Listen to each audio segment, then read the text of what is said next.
Bienvenidos a un nuevo episodio y hoy día te traigo este tema para que reflexionemos como siempre y ya sabes, me dejas en los comentarios aquello que consideres que sea tu código de luz o cualquier consulta o pregunta que tengas. Hablaremos de el placer inconsciente del conflicto. Sí, un tema que para muchos pasa desapercibido, pero bueno, para eso estamos hoy acá, para brindarle luz, claridad y conciencia. Hay personas que dicen querer paz, pero cuando la vida empieza a ponerse tranquila, algo dentro de ellas parece necesitar que vuelva el movimiento. Una discusión, preocupación, un problema que resolver, alguien a quien perseguir o una relación que genera incertidumbre. También puede ser una situación que les permita volver a sentir esa intensidad conocida. Y aquí aparece una pregunta. Ya saben, por acá hacemos preguntas incómodas. ¿Será que algunas veces no solamente sufrimos por el conflicto, sino que también obtenemos algo de él? Cuando hablo de placer inconsciente del conflicto, no estoy hablando de que una persona disfrute conscientemente sufrir. Nadie se levanta por la mañana diciendo, hoy quiero tener una discusión, sentirme rechazado y terminar agotado emocionalmente. No, eso realmente no funciona así. El asunto es mucho más sutil. A veces el conflicto satisface necesidades emocionales que no hemos aprendido a reconocer de otra manera. Nos puede dar sensación de importancia, movimiento, adrenalina, control, identidad, conexión o incluso familiaridad. Y aquello que conocemos, aunque nos haga daño, puede sentirse extremadamente seguro. Imagina a una mujer que lleva meses diciendo, yo solamente quiero una relación tranquila. Conoce a alguien estable, afectuoso, disponible, que comunica lo que siente y no juega con ella. Al principio se siente maravillada, pero después empieza a decir, no sé, siento que algo falta, falta como chispa. Curiosamente, cuando aparece alguien distante, ambiguo, que responde después de horas, que un día se acerca y si alguien desaparece, ella vuelve a sentir mariposas, entre comillas. Piensa constantemente en esa persona, revisa el teléfono, interpreta cada mensaje, siente ansiedad cuando no recibe respuesta y euforia cuando finalmente aparece. Y entonces concluye, es que con esta persona sí siento algo importante, pero quizá lo que siente no es necesariamente amor. Lo más probable que sienta es activación. Y esto es importante porque nuestro sistema nervioso puede aprender a confundir intensidad con conexión. Si durante mucho tiempo hemos asociado el vínculo con la incertidumbre, la tensión o la necesidad de ganarnos el afecto de otro, una relación tranquila puede parecernos extraña. No necesariamente porque sea mala, sino porque no activa el patrón que ya conocemos. Hay una escena cotidiana que lo explica muy bien. Es como cuando alguien está acostumbrado a tomar café muy fuerte todos los días y un día prueba uno mucho más suave. Este puede decir, este café no sabe a nada, pero el café no necesariamente está vacío de sabor, simplemente su paladar se acostumbró a una intensidad determinada. Con las emociones puede ocurrir algo parecido. Nos acostumbramos a determinadas dosis de tensión. Y aquí quiero hacer una pausa, porque este tema puede malinterpretarse fácilmente. No significa que las personas busquen problemas porque les gusta sufrir. Esa explicación realmente es demasiado simple y además puede convertirse en una forma de juzgarnos. Desde una mirada psicológica profunda, que es lo que hoy te quiero compartir, lo interesante es preguntarnos, ¿qué función cumple este conflicto en mi vida? Porque casi siempre hay una función detrás. Tal vez el conflicto te permite sentirte necesario, solamente cuando alguien te tiene un problema contigo sientes que importas o estar pendiente de otra persona te evita estar pendiente de ti, eso también pasa. Resolver problemas ajenos te permite no mirar el vacío que aparece cuando nadie necesita de ti. Porque sí, a veces el conflicto también nos ofrece una identidad. Es como que yo soy la que siempre resuelve, yo soy la que sostiene a todos, o soy la víctima de las circunstancias. Esto es importante reconocerlo, ¿ok? Para poder salir de ese estado. O soy la persona que lucha y lucha y lucha, o quien tiene que demostrar para sentirse valioso. Y aunque esas identidades pueden resultar agotadoras, también pueden dar una sensación de estructura. Por eso, abandonar un patrón no siempre produce un alivio inmediato y no es como que quiero abandonar este patrón en este instante y ya se fue. No, amigos, el patrón seguirá presentándose y cómo vas a reaccionar o a observar lo que sucede contigo para que tengas respuestas diferentes, ahí es donde radica la diferencia. Porque sí, mientras se están dando estos procesos, algunas veces se puede sentir vacío. Por eso es que es importante el acompañamiento en este tipo de procesos. Cuando no sabemos recorrer el camino, pues quien ya lo recorrió nos acorta el proceso, como siempre les digo. Piensa en alguien que durante años ha vivido preocupándose por su pareja, por sus hijos, por su familia, por el trabajo, por las cuentas, por los demás o por lo que los demás piensan. Y un día todo empieza a ordenarse, los hijos están bien, cada uno sigue su camino, el trabajo funciona maravilloso, la relación está estable, o sea que no hay ningún incendio que apagar. De repente, la persona tiene tiempo libre y en lugar de sentirse completamente feliz, aparece una sensación muy extraña. ¿Y ahora qué hago? Ese momento puede ser muy revelador para esta persona, porque cuando una persona ha aprendido a vivir desde la urgencia, cuando llega la calma, inicialmente puede sentirse como aburrimiento. Y aquí entra una de las grandes paradojas del crecimiento personal. A veces pedimos paz, pero todavía no sabemos habitarla.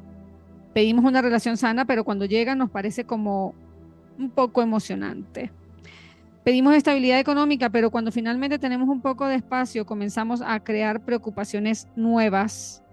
O también exigimos o pedimos o queremos descanso, pero cuando descansamos sentimos culpa. Y también cuando hay personas que piden silencio ante el ruido de la vida, pero cuando éste llega y resulta que lo que hace es confrontarte a las conversaciones internas, que son precisamente las que la mayoría de la gente evita a través de el ruido. Entonces, volvemos al ruido. No porque queramos conscientemente sufrir, no, sino es porque ese ruido nos resulta familiar, es lo que conocemos. Desde la psicología sabemos que los patrones de conducta pueden mantenerse porque producen algún tipo de recompensa, aunque esa recompensa no siempre sea agradable en el sentido convencional. Una conducta puede reducir temporalmente una emoción incómoda, generar atención o evitar alguna responsabilidad. Esto puede producir estimulación o reforzar una determinada percepción de nosotros mismos.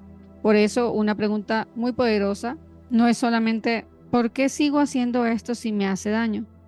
Sino que en vez de esa pregunta podríamos formularnos esta, que dice, ¿qué obtengo de esto? Aunque no me guste admitirlo, porque esto es confrontación. Y esa pregunta cambia completamente la conversación, porque quizá descubres que cada vez que discutes con tu pareja recibes atención, o descubres que cada vez que tienes una crisis llamas a alguien y sientes conexión, atención de otros. O también puedes descubrir que cuando estás preocupada no tienes que enfrentarte a una decisión que llevas meses evitando. O también puede ser que descubras que mantenerte ocupada resolviendo problemas ajenos te permite no preguntarte qué quieres realmente para tu propia vida. Y entonces el conflicto deja de ser solamente un enemigo y se convierte en un mensajero. Hay algo más profundo que está intentando mostrarte. Recuerdo una historia que puede ayudarnos a comprenderlo. Imaginemos a Laura. Laura decía constantemente que quería cambiar de trabajo. Todos los domingos por la noche se sentía agotada anticipando el lunes, se quejaba de su jefe, de sus compañeros, de la carga laboral y durante meses decía, este lugar me está destruyendo.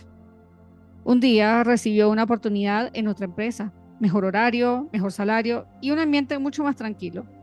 Y sorprendentemente, Laura empezó a poner excusas. Es que no sé si sea el momento. No, es que allá tendría que empezar de cero. No, es que quizá no sea tan bueno como parece. ¿Y qué pasa? La oportunidad desapareció. Y Laura volvió a quejarse de su trabajo. ¿Por qué? Porque abandonar aquel lugar no solamente significaba dejar un empleo, significaba abandonar una narrativa conocida. Allí sabía que era la mujer agotada. la mujer que luchaba, la que tenía que demostrar su valor o la que permanentemente se resistía. En un ambiente tranquilo tendría que descubrir quién era sin estar peleando constantemente. Y eso requería algo mucho más profundo que cambiar de oficina, requería cambiar de identidad. Por eso algunas personas se aferran inconscientemente a determinadas situaciones, no porque no tengan alternativas, sino porque todavía no saben quiénes serían, sin aquello que las mantiene ocupadas, heridas, preocupadas o luchando. De allí la importancia de la terapia, amigos, señoras y señores. Con la terapia empiezas a descubrirte, a reconocer esos patrones y todo aquello que te mantiene en un estado de supervivencia. ¿Para qué? Para ir a otro estado y tener ese acompañamiento y ese sostén a lo largo del camino para que aprendas a transitarlo y a rebasar todos los desafíos, barreras y límites que se encuentran en el camino. ¿Okay? Entonces, desde una mirada transpersonal, aquí podemos ir incluso un poco más allá. Podemos preguntarnos, ¿qué ocurre cuando nuestra conciencia queda atrapada en una identidad construida alrededor del sufrimiento? Porque existe una diferencia entre vivir una experiencia dolorosa y convertir el dolor en una identidad. Una cosa es decir, estoy atravesando un momento difícil, y otra muy diferente es, mi vida siempre ha sido difícil, yo soy así y así siempre me pasa. En la primera frase existe una experiencia, naturalmente sí, y en la segunda comienza a construirse una identidad. Cuando el sufrimiento se convierte en identidad, abandonarlo puede sentirse como perder una parte de nosotros. No sé si han visto personas que están enfermas constantemente, sufriendo, quejándose, y sacarlos de ese estado es imposible porque ellos todavía no han reconocido que están dentro de ese caos, que es el que sí se puede transformar. ¿Por qué? Porque hay programas y creencias incrustados en el subconsciente de manera permanente que los hacen allí, sostenerse en esa identidad de dolor y de sufrimiento. Por eso sanar no consiste únicamente en quitar síntomas, en cambiar pensamientos o alejarnos de personas conflictivas. Esto implica aprender a vivir sin aquello que durante mucho tiempo organizó nuestra vida. Y eso puede ser profundamente, sí, desconcertante, porque quizá durante años tu energía estuvo puesta en sobrevivir, ahora tienes que aprender a vivir. Paradójico, ¿verdad? Pero así es. Y son dos cosas completamente diferentes. Sobrevivir pregunta, ¿cómo soluciono el próximo problema?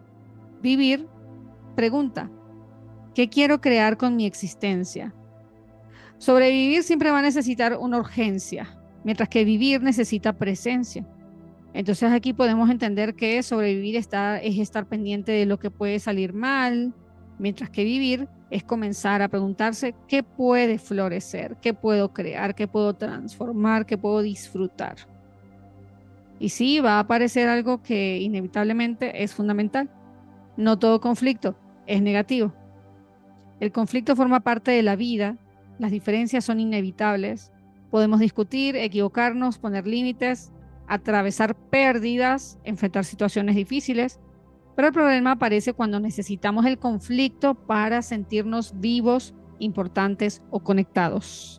Si hay algunos que están identificándose con esta información, déjenmelo saber en los comentarios, por favor. Recuerden suscribirse, darle like, compartan con aquellas personas que sientan ustedes que este contenido les va a ser útil. Y así ayudan a que el algoritmo también nos lleve a otras personas, porque bueno, esa es la colaboración que se pide desde este canal de YouTube. Porque una persona puede tener un conflicto y aprender de él, mientras que otra puede necesitar inconscientemente generar un conflicto cada vez que todo está tranquilo. No sé si les pasa si en su espacio, en su hogar, hay personas que todo está tranquilo y siempre están buscando generar el conflicto, la chispa, el movimiento que hace que todos entren en caos. Algunos de ustedes deben reconocer porque siempre pasa en los sistemas familiares. Entonces, ahí es donde se puede establecer un límite. La otra persona puede provocar una pelea para comprobar si el otro realmente la quiere. Una puede expresar necesidad y la otra crea una crisis para recibir atención. Una persona puede tolerar el silencio mientras que la otra necesita llenar cada espacio con problemas. Y ahí podemos notar una diferencia enorme, ¿cierto? Entonces, cuando empezamos a observar esto sin juzgarnos, aparece comprensión, conciencia, mucho más compasiva hacia nosotros mismos. Quizá no estás dañando todo si eres la persona que está generando el conflicto y lo estás reconociendo, sino que aprendiste que de alguna manera particular regular tus emociones se hacía de esa forma, porque el conflicto es como que entras en un pico, generas el caos y luego todo vuelve a bajar. Entonces, ¿qué? Te sentiste vivo, te sentiste viva. ¿Por qué? Porque eso genera movimiento emocional. Entonces, reconocer que lo que son estas creencias o programas inconscientes que pueden permanecer funcionando debajo de nuestra conciencia y dirigir decisiones que creemos completamente racionales es importante, como en terapia, conociéndote, haciendo una labor esa labor terapéutica de conocer cómo funciona, si estás siendo muy reactivo, si esto te está alimentando, si quieres encontrar una forma diferente de vivir. Bueno, eso implica un proceso de reconocimiento y de, claro, aprender a transitar nuevas vías de aprendizaje, de experiencia, ¿ok? Te quiero dejar estas preguntas que abren puertas y una de las más importantes puede ser esta. ¿Estoy buscando soluciones o estoy buscando activación? Eso lo puede hacer la persona que esté reconociendo que está pasando por este tipo de experiencias. Entonces, ¿las soluciones en este conflicto o estoy activando el conflicto? Eso también es conciencia cuando tú empiezas a observarte y a cuestionarte cosas de tus conductas, de cómo lo estás haciendo, si estás yendo en una dirección que te favorece o una que te perjudica y que te sostiene dentro del estado de supervivencia y el sufrimiento. Y aquí quiero dejarte una práctica muy sencilla para esta semana. Cada vez que aparezca un conflicto recurrente, antes de reaccionar, haz una pausa y pregúntate, ¿qué estoy sintiendo? ¿Qué necesito? Y finalmente, ¿qué obtengo? Aunque sea inconscientemente, el mantenerme dentro de este conflicto. Allí no es que las respuestas, ay, sí, las quiero ya rápido, no, o sea, deja que aparezca la respuesta. Reflexiona sobre ello, porque lo más probable es que descubras algo incómodo y allí es donde puedes ver que qué parte de mí todavía cree que necesita el problema, el conflicto. Y cuando encontramos esa parte, no necesitamos atacarla, sino escucharla. Porque detrás de muchas conductas que juzgamos existe una necesidad legítima que aprendió una estrategia poco saludable para expresarse, sea aprender a quedarnos cuando la vida finalmente se vuelve tranquila, porque a veces lo más revolucionario que podemos hacer por nosotros mismos no es luchar más, es dejar de luchar donde ya no hace falta y permitirnos descubrir quiénes somos cuando no estamos intentando sobrevivir a algo. Allí comienza otra historia. Una historia en la que nuestra energía ya no está dedicada a apagar incendios, sino a construir una vida que realmente se parezca a nosotros. Y esa puede ser una de las formas más profundas de libertad. Nada más y nada menos que habitar el estado de paz interior. Si este contenido dejó reflexión en ti, déjamelo saber. Suscríbete, dale me gusta, comparte, es gratuito. Y nos escuchamos en un próximo episodio. Hasta pronto.